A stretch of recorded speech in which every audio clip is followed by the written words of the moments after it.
I live in London. It's a good place to be a writer. Publishers are here, the whole of the business of publicity is here, but also because my books are published internationally in Australia and America and Europe, South Korea, it all happens from a great metropolis like London. But the truth is, I married a poem. I came in 1961 on a ship because my university gave me a scholarship, and the scholarship was to anywhere in the world, and I did a lot of discussion with people about where it was best to come, and the decision was England, and then within that it was Oxford. So I climbed off the ship and went straight to Oxford. I have no rights to be here. I've kept my Australian nationality, but a few years ago the Australian government made it possible for Australians to also have UK nationality, and I finally did that as well, purely to make going abroad easier. My eureka moment was delivered to me via the newspaper. I was at a party, our university results came out at midnight, and a friend said, let's drive down and get a copy of the advertiser, because I was in Adelaide. And so we read it, and there at the top it said that I had a scholarship to go overseas, and everyone looked at me and said, but did you apply? And I said, no, I didn't. I don't know anything about this at all. So my eureka moment was in a party dress at midnight outside the advertiser in Adelaide, and suddenly realising that the gods had given me this incredible present of just going to England. I was really happy. Most of my contemporaries who wanted to go to England had been saving up. The great plan was to go for 2 years, and there was me, just given it. Growing up in Australia when I did, we didn't travel very much because it was the era that it was. So once we climbed on our ships, because we didn't go airplanes then, it was that moment of release. So we hadn't been travelling from the age of 4, 7. We didn't, as university students, have our holidays travelling like they do in England. So this was the first time. And it was as if there was a kind of pent-up energy. Even if you didn't know it was pent up, once it was released, the energy was enormous. And I felt that I could go anywhere and do anything. And when I arrived in England, people were surprised at my apparent confidence.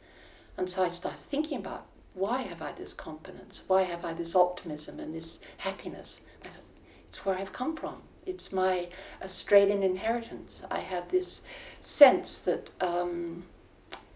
that I can do what I've thought I might do. I'm not bogged down by place, by class, by assumptions. And when I arrived in England, I just felt as if I took 5 big steps, I'd be out the other side. I had that huge sense of space inside me. It was as if the Australian space was inside me, in my head and in my sense of self. So for me, England was very, very crowded. And the other thing I felt very strongly was that it was like walking in a river with a great deal of silt. And so every footstep was a sort of pushing through the silt. And that was a feeling I'd never had before. So if I hadn't had it, what did that mean? That must mean that in Australia I was free of that. So I think Australia gave me an enormous dowry of confidence and freedom and sense of place and space. I think Australians are inherently nomadic, and by this I mean everybody who lives in Australia, because we've all either come from somewhere else or our relatively recent ancestors have come from somewhere else. And so when people tease me in England about being Australians, I always say my ancestors had the guts to leave.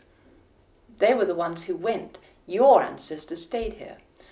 So I'm proud of mine, because the journeys they made in the 19th century were very hard. And I have huge admiration. But then even, you know, forget the 19th century, move into the 20th century. Big journeys to decide to leave where you grew up, where your family are, where you understood the world, and to come to Australia. So a journey is built into every one of us, either our generation or 4 or 5 or 6 generations back. I think Australia gave me a great sense of security and certainty in myself. I knew what I was, and I knew where I came from. I'd never doubted any of it. And so from that, you can go out and conquer the world. I think it's a great gift Australia gives people. And the other thing Australia gives you is, of course, the English language. If you have the English language, you can go a lot of places. And we're terribly lucky that English is the language we happen to have. I'm quite lyrical about the worst aspects of London. And I said to my husband this morning, what am that's an interesting thing. Sometimes people say to me, what are the worst parts of London? And he said, I can tell you exactly, you're very, very vocal. And I thought, I'm too vocal. But I hate driving back into London. I loathe it because it is so ugly. And you feel this sense of this huge city closing around you. Once I'm back in it, I'm fine. But the re-entry, I'm never good at. So if I could come in a helicopter from wherever I am and be dropped down into the middle of London, I'd be very content. But the re-entry I find difficult. And I've found it difficult for decades. And I can't imagine that I won't. Because it's that sense of this massive, grubby metropolis closing in. And the eye line going, and the freedom of what you want to look at, narrowing down. And so obviously there are some very beautiful parts of London, but you have to be in them to enjoy them. There is a degree of negativity, and I've got to be careful to not contribute to it, because I find that the English are happy to be either self-ironizing or genuinely critical, but they're not enormously keen on outsiders contributing to the pile of descriptives. So I try and keep them to myself. I'm not terribly good at it. The positive for me living in London is, forgive me for the word cultural, but you know, I love theatre, music, opera, the creative arts. And living in London, we are so lucky. Every night I should think there's 100 things that we could be going to, and it's impossible. But there's just such choice and such opportunity. And for me, that's the balance of living in London. I don't particularly like living in London.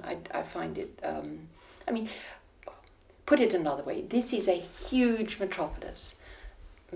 Metropolises, metropoli, whatever they're called, come with cultural complexity and opportunity, professional opportunity, but also sheer numbers. The rest of the world sees us very positively and for good values, and we're fools if we lose them. And those values are can-do,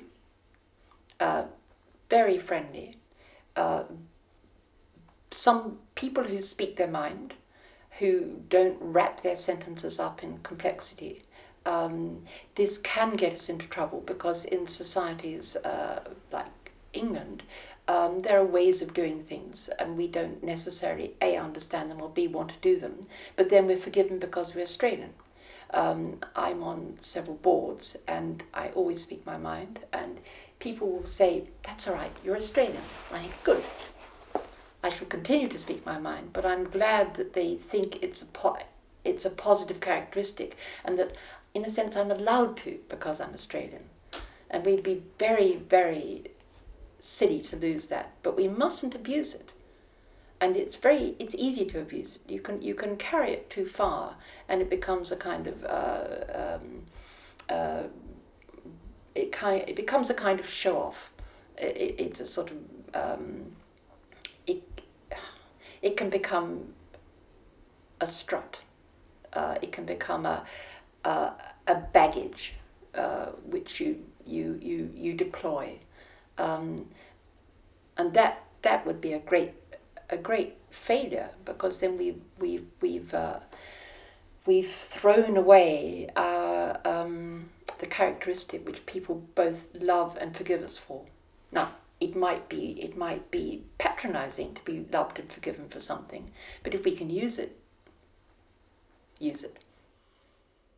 Decades ago, the Australians who came here were often the high-flying academics, and they usually stayed. And one of the things that a lot of people in England don't know is how many Australians there are bedded down into academic jobs, into business, into government, into the arts, and they have a huge contribution to make. And conversely, there was a contribution they didn't make in Australia.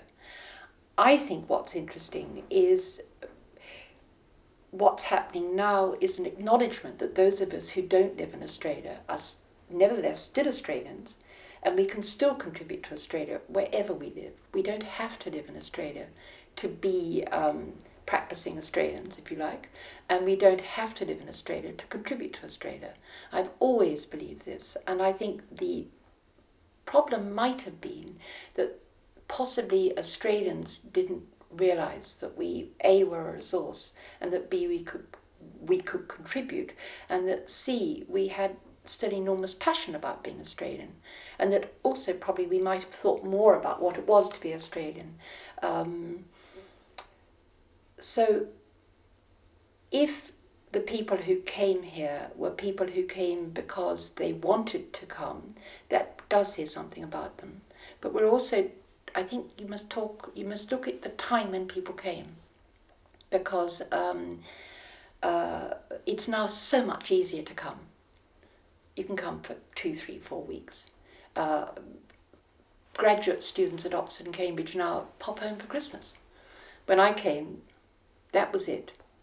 I came knowing that I couldn't go home for years. And that makes a big difference to people. I think the great problem if you live in more than one country is that you don't belong in either. And you never really belong anywhere again. You'll always be a visitor and a stranger. Part of you will be. And there's no bad thing. It's intellectually very interesting. But I'm forever really a stranger here, and I suspect I'm a stranger in Australia. And I've talked to a lot of people about this, and this comes with the choice or decision or reality or chance of living in more than one country. And perhaps it's good. Perhaps this is where the future of the world is, multi-citizenship. No, I go back whenever I can. But I now live where I live, and reality chooses where you live. It's not a decision in the mind. So the mind lives in different places, but the body lives where reality puts it.